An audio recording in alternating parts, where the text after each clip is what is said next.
নেতা আছে, এই কোনটা নেতা লক্ষ্য বলো,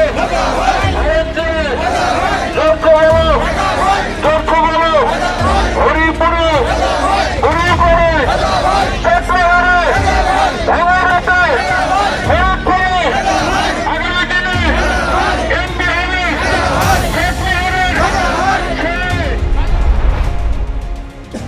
আপনারা অনেকক্ষণ হলো বসে আছেন।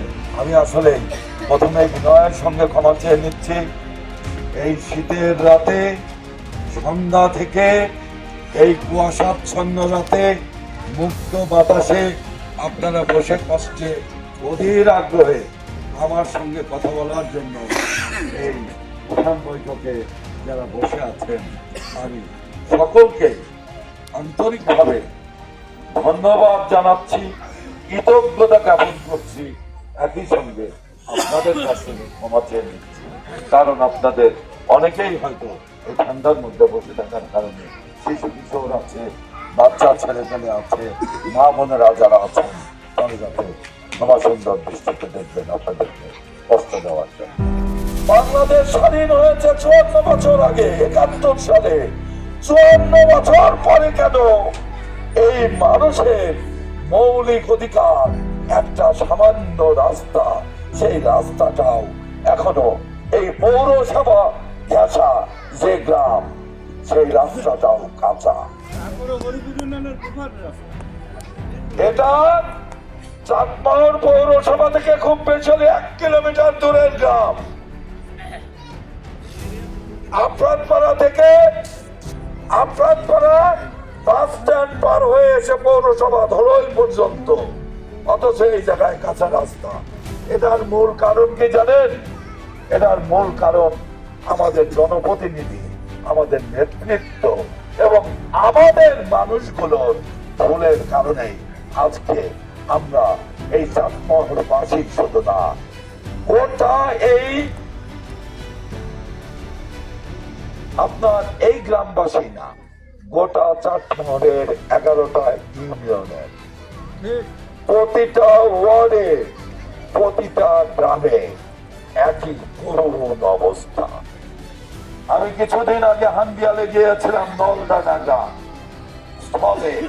সেখানে কৃষকরা রাস্তার অভাবে মানুষের কাছে হাতে পায়ে ধরে মহাজনদের কাছে 80 টাকা কমে ধান বিক্রি করে, কমে তারপরেও হাতে পায়ে ধরে তাদেরকে বেশি কিনতে হয়। তো চাটমোহরে প্রত্যেকটা রাস্তাঘাটের একটি বোঝার কারণ, আমরা এর আগে এমপি ছিল ভাঙুরা, মকবুল সাহেব 16 বছর এমপি ছিলেন।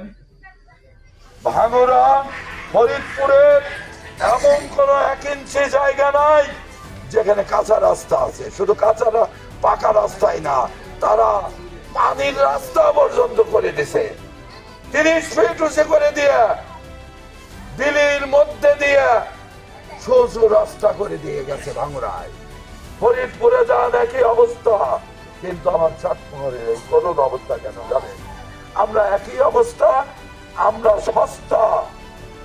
আমাদের ইমোশনে কি, আমাদের দল মনোনয়ন দিছে, কি আর করা যাবে? এই দল যেহেতু মনোনয়ন দিছে, সুতরাং এই প্রার্থীকেই ভোট দিতে হবে।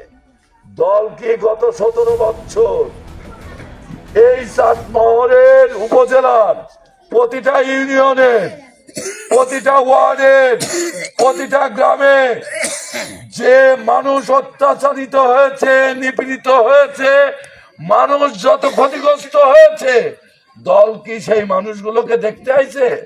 কেউ আসে নাই, কেউ খবরও দেয় নাই। আপনাদের মামলা হয়েছে, মকদ্দমা হয়েছে, কত অত্যাচার হয়েছে এই মকবুল চেয়ারম্যানের দ্বারা। কোন মানুষ, কিন্তু কোন দলের কোন মানুষ আপনাদের দেখতে আসে নাই। একই ভাবে এর আগেও যত এমপি সাহেবরা ছিলেন, কেউ ছিলেন দাসুরিয়ার, কেউ ছিলেন পাবনার, কেউ ছিলেন বুনাইনগর ফরিদপুরের, আবার এখন শুনতেছি সুজানগর থেকে এক ব্যক্তিকে নিয়ে আসে এখানে ধানের শীষের প্রতীকের মনোনয়ন প্রত্যাশী হয়েছেন, তো উনি ধানের শীষের প্রতীকের এমপি হলি আমাগারে এই চাঁদপুরের মানুষের কোনো লাভ হবে? কারণ উনার বাড়ি সোজানগর। এই চাটমোহরের উপজেলার মাটি এবং মানুষের সঙ্গে উনার কোনো অতীতের কোনো সম্পর্ক ছিল না। এখানে কোনো মানুষের সঙ্গে তার কোনো সামাজিক বন্ধন ছিল না, তাদের কোনো আত্মীয়তা ছিল না। শুধু চাটমোহরের ভাঙড়া, ফরিদপুর এই 3 উপজেলার কিছু সংখ্যক দুর্নীতিবাজ, চাঁদাবাজ, সন্ত্রাসী নেতারা, তারা তাদের চাঁদাবাজির রাজত্ব কায়েম করার জন্য এই সমস্ত বহিরাগত ব্যক্তিকে এখানে এসে এমপি নির্বাচন করতে যাচ্ছে। কেন? কারণ আমি তো আজ থেকে গত 1 বছরও বেশি সময় আগে থেকে আমি যুদ্ধ করেছি। কি যুদ্ধ করে চলছি? দুর্নীতি, দুর্নীতি, সন্ত্রাস, চাঁদাবাজ ও দখলদার মুক্ত পাবনা 3 চাই। হাজার হাজার চাটমোহর, ভাঙড়া, ফরিদপুর 3টা থানার 23টা ইউনিয়ন, 3টা পৌরসভার প্রতিটা গ্রামে গ্রামে মেরেছে। গত 15টা মাস যাবৎ যুদ্ধ করে চলেছি চাটমোহরের থানার দালালির বিরুদ্ধে, চাটমোহরের চাঁদাবাজির বিরুদ্ধে, সন্ত্রাসী কর্মকাণ্ডের বিরুদ্ধে, অসহায় কৃষিজীবী মানুষের, শ্রমজীবী মানুষের, সমাজের সুবিধা বঞ্চিত মানুষের অধিকার আদায়ের, আপনাদের সামাজিক নিরাপত্তা আদায়ের জন্য, আপনাদের শান্তির জন্য, আপনাদের ভবিষ্যৎ প্রজন্মের নিরাপত্তার জন্য আমি বিগত 15টা মাস যাবৎ যুদ্ধ করে চলেছি। একা, শুধু একা আমি গত 15টা মাস যাবৎ যুদ্ধ করে চলেছি। কেন আমি যুদ্ধ করে চলেছি? আমি আমার চাটমোহরের মাটি এবং মানুষের দল, মত, ধর্ম, বর্ণ, গোত্র নির্বিশেষে আপামর জনসাধারণের জীবনের শান্তি চাই। আমি আমার ভবিষ্যৎ প্রজন্মের কল্যাণ চাই, তাদের সামাজিক নিরাপত্তা সুনিশ্চিত করতে চাই।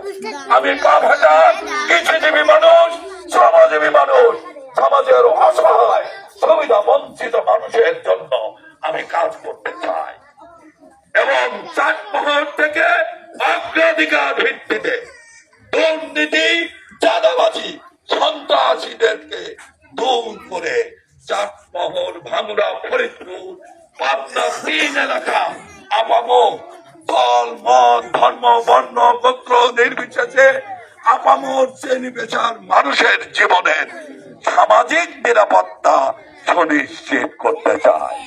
ভাইরা আমার, মায়েরা আমার, বোনেরা আমার, এই কারণেই এই সমস্ত সুবিধাবাদী নেতারা আমাকে নিয়ে তারা ভীত সন্ত্রস্ত। কারণ আমি যদি এমপি হই, এমপি হবে আপনারা চাটমোহর, ভাঙড়া, ফরিদপুরের পাঁচহাটা কৃষিজীবী মানুষ, শ্রমজীবী মানুষ, সাধারণ মানুষ, আপনারা হবেন এমপি। আমি যদি এমপি হই, দল, মত, ধর্ম, বর্ণ, গোত্র নির্বিশেষে চাটমোহরের আপামর মানুষ শান্তির সঙ্গে বসবাস করতে পারবেন, এতটুকু নিশ্চয়তা আমি দিতে পারি। ইনশাআল্লাহ আমি এমপি হলে আমি দুর্নীতি করব না, আমি চাঁদাবাজি করব না, আমি সন্ত্রাসী কর্মকাণ্ড করব না এবং সমাজে যারা দুর্নীতিবাজ, চাঁদাবাজ, সন্ত্রাসী তাদেরকে কঠিন হস্তে দমন করে সমাজের শান্তি প্রতিষ্ঠা করব ইনশাআল্লাহ। যে কারণে শুধু তাই নয়, আমি এমপি হলে অগ্রাধিকার ভিত্তিতে আপনাকে শুধু এই মাটির রাস্তা না, চাটমোহর উপজেলার 11টা ইউনিয়নের প্রতিটা ওয়ার্ডের, প্রতিটা গ্রামের যত রাস্তাঘাট আছে অগ্রাধিকার ভিত্তিতে সেগুলো পাকা করে মানুষের জনজীবনের সহজে যাতায়াতের এবং উন্নত যোগাযোগ ব্যবস্থা করবো ইনশাল্লাহ। আপনাদের এই কাঁচা রাস্তাটাও অগ্রাধিকার ভিত্তিতে শুরুর দিকে ইনশাল্লাহ পাকা করে দেব। তো যে কারণে আমি আপনাদের চাটমোহরের সন্তান, আপনাদের এলাকার ভাই, এলাকার মানুষ হিসাবে আমি আপনাদের সকলের কাছ থেকে দোয়া চাই, ভোট চাই, সহযোগিতা চাই। আমি আশা করব আপনারা আপনাদের চাটমোহরবাসী, আপনাদের সন্তান সন্ততি, আপনাদের ভবিষ্যৎ প্রজন্মের কল্যাণের স্বার্থে, তাদের নিরাপত্তার স্বার্থে আপনারা দয়া করে হাটে, মাঠে, ঘাটে, স্কুল, কলেজ, মসজিদ, মাদ্রাসা, এতিমখানা সহ দৈনন্দিন জীবনে যে যেখানে যাচ্ছেন, আপনাদের যত গ্রামবাসী আছে, পাড়া প্রতিবেশী আছে, আত্মীয় স্বজন আছে এবং পরিবারের যত সদস্য যে যেখানেই আছেন, তাদের সকলকেই বলবেন, রাজা ভাই, রাজা বেটা, রাজা কাকা, রাজা চাচা, আমাদের পাড়ার সওয়াল, আমাদের গ্রাম ঘাসা বাড়ি আফাত পাড়া, উনি যদি এমপি হয়, এমপি হবে চাটমোহরের সাধারণ পাপাটা কৃষিজীবী, শ্রমজীবী, সমাজের সুবিধা। কারণে